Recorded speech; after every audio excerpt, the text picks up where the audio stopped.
Hello guys, welcome to my channel time to study. आज आए हैं हम अपने नए टॉपिक के साथ। आज की वीडियो में हम देखेंगे जल प्रदूषण, वाटर पॉल्यूशन। चलिए वीडियो स्टार्ट करते हैं। हमारा क्वेश्चन है, जल प्रदूषण से आप क्या समझते हैं, इसके स्रोत, दुष्प्रभाव एवं नियंत्रण पाने के उपाय। देखिए, जल प्रदूषण एक ऐसा टॉपिक है जो सभी क्लासेस के लिए बहुत ही इंपॉर्टेंट टॉपिक है, चाहे वो 9th क्लास हो, 10th हो, 11th हो, 12th हो, या कोई BA BSc BCom का माइनर सब्जेक्ट हो। तो ये बहुत ही इंपॉर्टेंट टॉपिक है, इसे अच्छे से डिस्कस करेंगे आज की वीडियो में। चलिए वीडियो स्टार्ट करते हैं। जब जल में हानिकारक पदार्थ प्रवेश करते हैं या जब नगर, ग्रामों, मानव बस्तियों इत्यादि के अवशिष्ट पदार्थों को झीलों, नदियों, सागरों, महासागरों में ऐसे ही प्रवाहित कर दिया जाता है, तब जल प्रदूषण की समस्या उत्पन्न होती है। जल प्रदूषण मानव तथा जीव जंतुओं सभी के लिए हानिकारक होता है तथा गंदे जल के सेवन से मनुष्य, पशु पक्षी तथा पेड़ पौधे सभी प्रभावित होते हैं। इस समस्या की ओर सभी राष्ट्रों का ध्यान जाना आवश्यक है। तो ये हो गया हमारा जल प्रदूषण का अर्थ कि जल प्रदूषण किसे कहते हैं। अब देखते हैं हम जल प्रदूषण के स्रोत। पहला है जल प्रदूषण के स्रोत में पहला है अवशिष्ट सीवेज, जिसमें आएगा प्लास्टिक, टीन, डिब्बे। मतलब जब अवशिष्ट सीवेज, जो प्लास्टिक हो गई, टीन, डिब्बे सब हो गया, जब पानी में ऐसे ही बहा दिए जाते हैं, वो भी एक जल प्रदूषण का कारण है बहुत बड़ा। उससे भी ये भी जल प्रदूषण का स्रोत है, इससे भी जल प्रदूषण अधिक होता है। जो प्लास्टिक्स होती हैं ये गलती नहीं है, इसलिए जो प्लास्टिक पानी में डाली जाती है, उससे जो पानी में रहने वाले जीव जंतु हैं वो उस प्लास्टिक को खाने की भोज्य पदार्थ समझ के खा लेते हैं, जो कि उनके लिए बहुत हानिकारक होती है, क्योंकि वो जो प्लास्टिक होती है वो गलती नहीं है। तो प्लास्टिक उनकी आंतों में चिपक जाती है, जो उनकी आकस्मिक मृत्यु का कारण बनती है।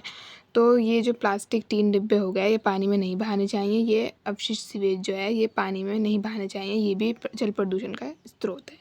ये मैंने इनकी हेडिंग्स लिख दिया, आप इनके अंदर खुद से लिख सकते हैं, इसमें कोई प्रॉब्लम नहीं आए हो। सेकंड पे हम देखेंगे औद्योगिक अवशिष्ट। औद्योगिक अवशिष्ट में आपको पता ही है, हम पहले में डिस्कस कर चुके हैं, गैस धुआं जो कंपनियों से, बड़ी बड़ी उद्योग धंधों से निकलने वाला गैस धुआं है वो पानी में मिलता है, तो पानी को दूषित करता है। थर्ड है दुर्घटनाएं, जैसे तेल रिसाव। चौथा है समुद्र में डंपिंग, जो समुद्र में बहुत ज़्यादा कचरा डाला जाता है, थैली, पैकेट्स, ये सब जो कचरा समुद्र में डाला जाता है, ये भी बहुत ज़्यादा जल प्रदूषण का स्रोत है, इसके कारण भी जल प्रदूषण अधिक होता है। फिफ्थ है कृषि गतिविधियाँ, वो जो कृषि में रसायन पदार्थों का प्रयोग होता है वो इसी में आता है। सिक्स है जनसंख्या वृद्धि। सेवन्थ है अपमार्जक, घरों का अवशिष्ट, जैसे साबुन, कपड़े धोने का झाग, ये सभी जब नदियों नालियों में बहाया जाता है, ये भी जल प्रदूषण का स्रोत है। एट्थ है वनों की कटाई। तो ये हमारी 8 हेडिंग्स हो गई, ये जल प्रदूषण के स्रोत हैं कि जल प्रदूषण किन कारणों से होता है। तो आई होप आपको अच्छे से क्लियर हो गया होगा। अब हम देखेंगे जल प्रदूषण के दुष्प्रभाव, जिसमें पहला है मनुष्य पर प्रभाव। जल प्रदूषण से मानव जीवन भी प्रभावित होता है। मनुष्य प्रदूषित जल पीने के काम में लाता है। जो मनुष्य है वो जब प्रदूषित जल को पीने के काम में लाता है, तो वह प्रदूषित पेयजल अनेक जलवाहित बीमारियों को फैलाता है, जैसे हैजा, टाइफाइड, पेचिश, अतिसार, पीलिया आदि। जब वो मानव जो है वो जब इतना दूषित जल पिएगा तो उसे कई तरह की बीमारियां होंगी, जैसे हैजा, टाइफाइड, पेचिश, अतिसार, पीलिया, ये सभी दूषित पानी के सेवन से रोग होते हैं। सेकंड पे हम देखेंगे जंतुओं पर प्रभाव। ये हम देख रहे हैं जल प्रदूषण के दुष्प्रभाव, जिसमें हमने मानव पर प्रभाव क्या पड़ता है प्रदूषित जल का वो देखा। हम देखेंगे जंतुओं पर प्रभाव। जल प्रदूषण से जलीय जीव जंतु भी प्रभावित होते हैं। जैसे जो जलीय जीव जंतु स्वच्छ जल में विकसित होते हैं, वह जल प्रदूषित होने पर जीवित नहीं रह पाते, जिससे जलीय जीव विविधता में कमी आती है। थर्ड है सागरों की क्षमता में ह्रास।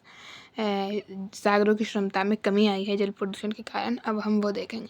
सागरीय जल में प्रदूषण की मात्रा में वृद्धि होते रहने के कारण उनकी मछलियों एवं पौधों को उत्पन्न करने की क्षमता में ह्रास 30 से 35% तक हुआ है। जो सागरों की क्षमता में जो ह्रास हुआ है वो 30 से 35 तक हुआ है, क्योंकि ज़्यादा प्रदूषित जल होने के कारण वो जो मछली और पौधों को उत्पन्न करने की जो सागरों की क्षमता है उसमें कमी आई है।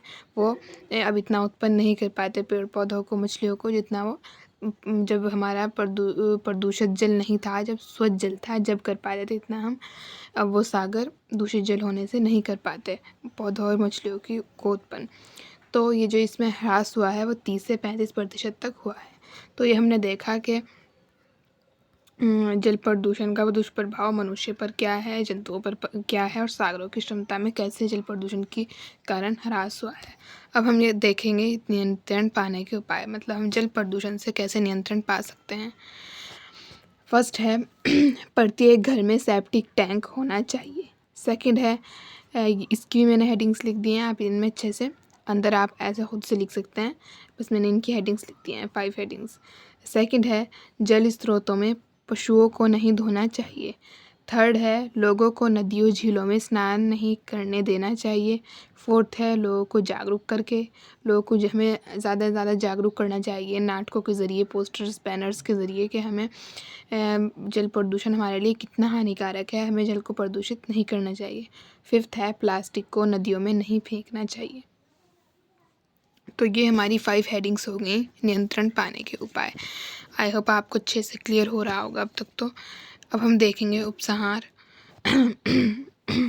जल प्रदूषण एक प्रमुख वैश्विक समस्या है, क्योंकि जल प्रदूषण के कारण पूरे विश्व में कई प्रकार की बीमारियां और लोगों की मौत भी हो रही है।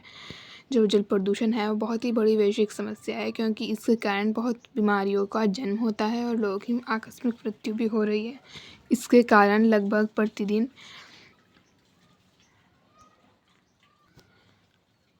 14,000 लोगों की मौत हो रही है। जो जल प्रदूषण के कारण लगभग प्रतिदिन लोगों की 14,000 मौत हो रही है, जिसमें 580 लोग भारत के हैं।